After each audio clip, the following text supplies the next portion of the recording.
قالها وقال الإنسان ما لها صدق الله العظيم.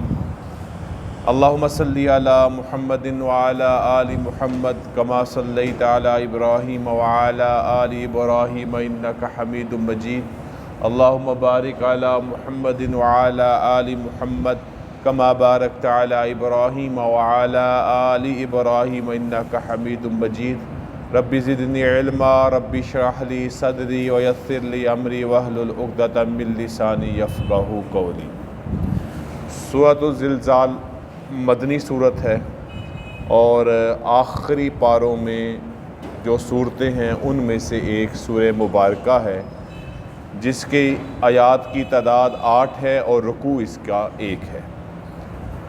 اس صورت کے فضائل میں نبی کریم صلی اللہ علیہ وسلم نے ارشاد فرمایا کہ اس کا 1 مرتبہ پڑھنا نصف قرآن کے برابر ثواب ہے. سورہ زلزال کا 1 مرتبہ پڑھنا اتنا ثواب ہے جتنا آدھا قرآن پڑھنے کا ثواب. جیسے کہ ہم پہلے بھی اس چیز کا تذکرہ سن چکے ہیں کہ سورہ اخلاص قرآن مجید کا ثلث ہے. 3 مرتبہ پڑھی جائے تو 1 قرآن کے برابر ثواب ملتا ہے. سورہ کافرون قرآن مجید کا 4تھا حصہ ہے. 4 مرتبہ پڑھی جائے تو اللہ تعالیٰ 1 قرآن کے پڑھنے کے برابر ثواب عطا فرماتے ہیں. جبکہ سورہ زلزال کا معاملہ اللہ کے نبی نے یہ فرمایا کہ جو اس کو 2 مرتبہ پڑھے گا، یعنی اگر یہ نصف قرآن ہے تو جو 2 مرتبہ پڑھے گا اللہ اس کو پورے قرآن کا ثواب عطا فرمائیں گے. اس سورہ مبارکہ کی فضیلت میں ایک واقعہ بیان کیا گیا ہے. ایک شخص نبی اکرم صلی اللہ علیہ وسلم کی خدمت میں حاضر ہوا اور عرض کیا، اے اللہ کے رسول مجھے قرآن مجید سے کچھ سکھلا دیجئے. آپ صلی اللہ علیہ وسلم نے صحابہ کو حکم دیا اس کو وہ صورتیں سکھلا دو جو الف لام را سے شروع ہوتی ہیں. تو اس نے کہا یہ تو بہت بڑی ہیں، کچھ ہلکا معاملہ کیجئے. آپ صلی اللہ علیہ وسلم نے صحابہ سے فرمایا کہ اس کو تم وہ صورتیں جو حامیم سے شروع ہوتی ہیں وہ سکھا دو. اس نے کہا اللہ کے نبی میں بوڑھا شخص ہوں، میرے لیے یہ مشکل ہے، کچھ اور کمی فرمائیے. تو آپ صلی اللہ علیہ وسلم نے صحابہ سے سورۃ الزلزال سکھانے کا حکم فرمایا. جب یہ سورہ مبارکہ اس کو سکھائی گئی تو جب وہ آخر میں پہنچا تو اس نے کہا مجھے سارا دین سمجھ میں آ گیا.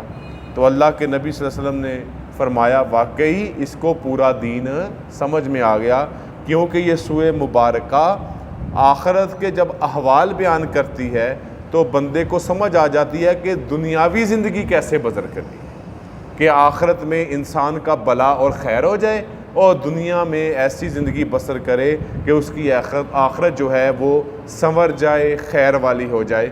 تو سورہ مبارکہ میں اللہ رب العزت ارشاد فرماتے ہیں اذا زلزلت الارض زلزالہا، جب زمین بڑے زور سے ہلا دی جائے گی، وَأَخْرَجَتِ الْأَرْضُ أَثْقَالَهَا، اور زمین اپنے بوجھ نکال پھینکے گی، وَقَالَ الْإِنسَانُ مَا لَهَا، اور انسان کہے گا اس کو کیا ہو گیا. مفسرین بیان کرتے ہیں یہ زمین کا ہلایا جانا دوسرے جب سور پھونکا جائے گا یہ اس وقت ہوگا کیونکہ اللہ رب العزت ساری زمین کو اب برابر فرما دیں گے. کوئی اس پر عمارت، کوئی اس پہ پہاڑ، کوئی اس پہ رکاوٹ نہیں رہے گی. زمین بالکل ہموار میدان ہو جائے گا کیونکہ اب اس میدان میں میدان محشر لگایا جائے گا. لوگوں کے حساب کتاب ہوں گے، اعمال صالحہ اور اعمال بد کا امتیاز اور فرق کیا جائے گا. اس وقت زمین کو ہلا کر اس کی ہر چیز کو ہموار کر دیا جائے گا. اللہ تعالیٰ اس کا تذکرہ فرما رہے ہیں. دوسرا بیان فرمایا دوسری آیت میں وَأَخْرَجَتِ الْأَرْضُ أَثْقَالَهَا، اور زمین کے اندر جو کچھ ہوگا وہ زمین باہر نگل دے گی. جو بھی قیمتی چیز، سونا، چاندی، لوہا وغیرہ وغیرہ، اور اس وقت انسان کو ان چیزوں کی کوئی حاجت نہیں ہوگی. تو یہ بتایا جا رہا ہے کہ جن چیزوں کے پیچھے تم اپنی پوری زندگی صرف کر دیتے ہو، تمہارے ساتھ معاملہ یہ بھی آئے گا، سب کچھ تمہارا سامنے ڈیر کے ڈیر پڑے ہوں گے، لیکن تم پر جو اس وقت کیفیت ہوگی آخرت کے دن کی اور حساب کتاب کے معاملے کی، تم ان چیزوں کی طرف متوجہ بھی نہیں ہوگے۔ وقال الانسان ما لها، اور انسان بھی اس وقت کہے گا اس کو ہو کیا گیا ہے، ہل بھی رہی ہے، ہموار بھی ہو گئی ہے، اور اس کے اندر جو بھی خزانے ہیں اس نے سب کچھ باہر نکال دیا ہے۔ چوتھی آیت مبارکہ، وہ دن کیسا ہوگا، یومئذ تحدث اخبارہا، اس دن وہ اپنی خبریں بیان کرے گی یہ زمین اپنی خبریں بیان کرے گی۔ مفسرین اس سے یہ مراد لیتے ہیں کہ انسان نے جو بھی جس جگہ بھی اعمال بد یا اعمال صالح، اچھا یا برا، نیک اور بدی جو بھی کی ہوگی، یہ زمین اس شخص کے بارے میں گواہی دے دے گی۔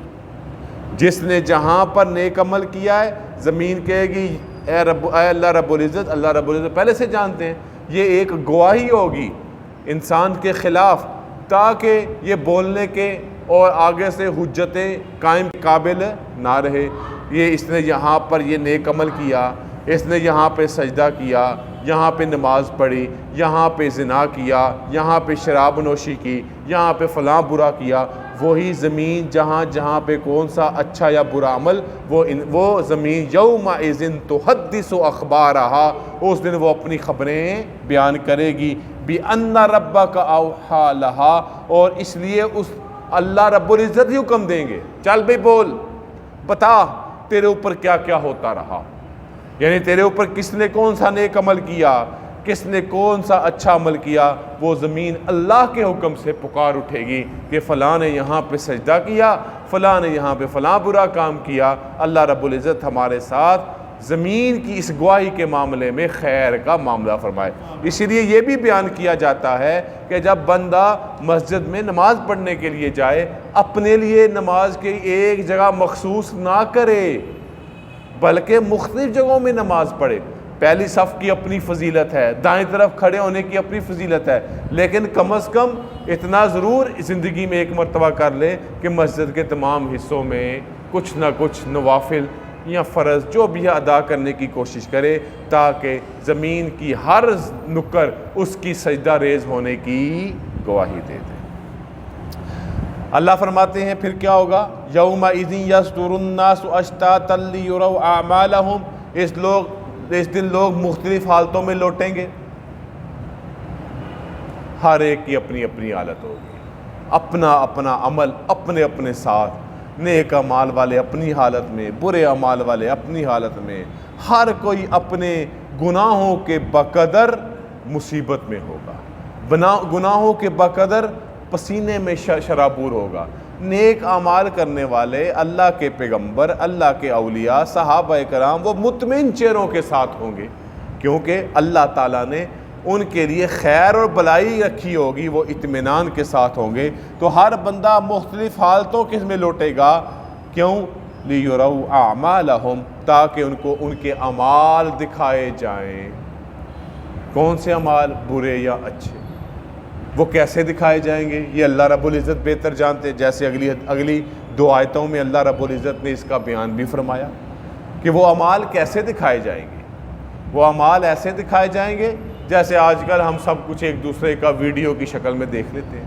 یہ آیت مبارکہ آج سے 100 سال 200 سال نزول کے وقت سمجھ نہیں آتی تھی کہ یہ کیسا معاملہ ہوگا، اس لیے بعض اہل عقل نے اعتراض کیا کہ یہ آیت تو عقل میں آتی ہی نہیں کہ یہ کس طرح میں نے ایک عمل کر لیا وہ کس طرح محفوظ ہوگا اور کس طرح قیامت کے دن دکھایا جائے گا۔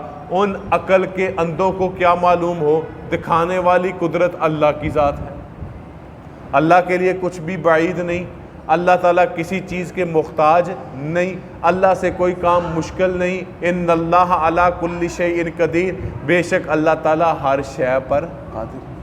یہ تو بات ہوگی اللہ کی قدرت کی۔ آج ہمیں یہ بات بڑی آسانی سے عقل سے بھی سمجھ آ جاتی ہے، جو بات آج سے پہلے سمجھ نہیں آتی تھی 100-150 سال پہلے، جب یہ ویڈیو کیمرے، یہ فلم کی عکس بندی، یہ سب کچھ نہیں ہوتا تھا۔ آج کیا ہوتا ہے؟ آج تماشا لگا ہوا ہے، آپ ادھر کوئی الٹی سیدھی حرکت کرتے ہیں، لوگ فوری طور پر اس کو اپنے موبائل میں محفوظ کر لیتے ہیں۔ کوئی جھگڑا ہو رہا ہے، کوئی غم ہے، کوئی خوشی ہے، کوئی فساد ہے، کوئی فتنہ ہے، فوری طور پہ اس پہ وہ محفوظ کر لیتے ہیں۔ تو میرا رب ان چیزوں کا بھی محتاج نہیں ہے۔ قیامت کے دن اللہ تعالیٰ سارے انسانوں کے سامنے ان کے سارے اعمال دکھا دیں گے، یہ بھی دیکھ لو۔ اس وقت ہماری شرمندگی کا عالم اور ہماری خواہش کیا ہوگی کہ یہ سب کچھ بند ہو جائے، چاہے ہمارا سب کچھ لگ جائے، یہ ہمارے اعمال نہ دکھائے جائیں، یہ ہماری برائیاں نہ دکھائی جائے ساری دنیا کے سامنے۔ اللہ تعالیٰ اس وقت اور اس شرمندگی سے ہم سب کو محفوظ فرمائے۔ کیا فرماتے ہیں اللہ؟ فَمَن يَعْمَلْ مِثْقَالَ ذَرَّةٍ خَيْرًا يَرَهُ، اور پھر جس نے ذرہ برابر بھی نیکی کی ہوگی وہ بھی اس کو دیکھ لے۔ معمولی سی نیکی، ایک مسور کی دال کے دانے کے برابر، رائی کے دانے کے برابر، گندم سے بھی چھوٹا رائی کا دانہ، کس نے اس مقدار کے برابر بھی کوئی نیکی کی ہوگی، اللہ وہ نیکی بھی دکھلا دیں گے۔ یہاں سے مفسرین بیان کرتے ہیں کہ بندے کو کوئی چھوٹی نیکی چھوٹی سمجھ کے یہ کہنا کہ خیر ہے، چھوٹی سی نیکی ہے، اس کو نظر انداز نہیں کرنا چاہیے۔ کیا معلوم وہ ایک معمولی سی نیکی سارے گناہوں پر اتنی حاوی ہو جائے کہ اللہ تعالیٰ اس ایک معمولی نیکی سے بھی ہماری نجات کا ذریعہ بنا دیں۔ تو یہی اشارہ ہے فَمَن يَعْمَلْ مِثْقَالَ ذَرَّةٍ خَيْرًا يَرَهُ، پھر جس نے ذرہ برابر بھی نیکی وہ اس کو دیکھ لے گا۔ لہٰذا کسی نیکی کو چھوٹا سمجھ کے اس کو نظر انداز نہ کریں۔ اللہ تعالیٰ جب موقع دے دیں تو اس کو کر گزریں۔ یہ اللہ کی طرف سے بھی آپ پہ رحمت ہوتی ہے کہ اللہ آپ کو کوئی چھوٹی بڑی نیکی کرنے کی راستہ، کوئی راہ، کوئی موقع فراہم کرتے ہیں۔ اگلی آیت میں فرماتے ہیں وَمَن يَعْمَلْ مِثْقَالَ ذَرَّةٍ شَرًّا يَرَهُ، اور جس نے ذرہ برابر بھی کوئی برائی کی ہوگی وہ بھی اس کو دیکھ لے۔ یعنی جہاں پر اچھائی معمولی سی ہے اس پہ بھی نجات، اور خدا نخواستہ کوئی چھوٹی برائی کو بھی چھوٹی برائی سمجھ کے مت کریں۔ کیا معلوم وہ چھوٹی برائی بھی ہمارے لیے پکڑ کا سبب بن جائے۔ تو لہٰذا اس سورہ مبارکہ میں وہ صحابی نے صحیح سمجھا کہ مجھے پورا دین سمجھ میں آ گیا۔ وہ پورے دین کا خلاصہ کیا ہے؟ اپنے آپ کو آخرت کے لیے تیار کرنا، اور کسی بھی چھوٹے نیک عمل کو نظر انداز نہ کرنا، اور کسی بھی چھوٹی برائی کو اس محض یہ سمجھ کے کہ یہ چھوٹی برائی ہے کوئی بات نہیں، اس کو کر لینا۔ اللہ تعالی ہمیں ہر طرح کے چھوٹے بڑے گناہ سے محفوظ رکھے، اور ہر چھوٹی بڑی نیکی کرنے کی جہاں جب موقع ملے اس میں کرنے کی توفیق عطا فرمائے۔ وآخر دعوانا الحمدللہ رب العالمین۔ الحمدللہ رب العالمین والصلاة والسلام علی رسولہ الکریم۔ ربنا آتنا فی الدنیا حسنۃ وفی الآخرۃ حسنۃ وقنا عذاب النار۔ ربنا لا تزغ قلوبنا بعد إذ هديتنا وهب لنا من لدنك رحمة إنك أنت الوهاب۔ ربنا اغفر لنا وارحمنا وأنت مولانا فانصرنا على القوم الكافرين۔ وصلی اللہ تعالی علی خیر خلقہ محمد وعلی آلہ وصحبہ اجمعین برحمتک۔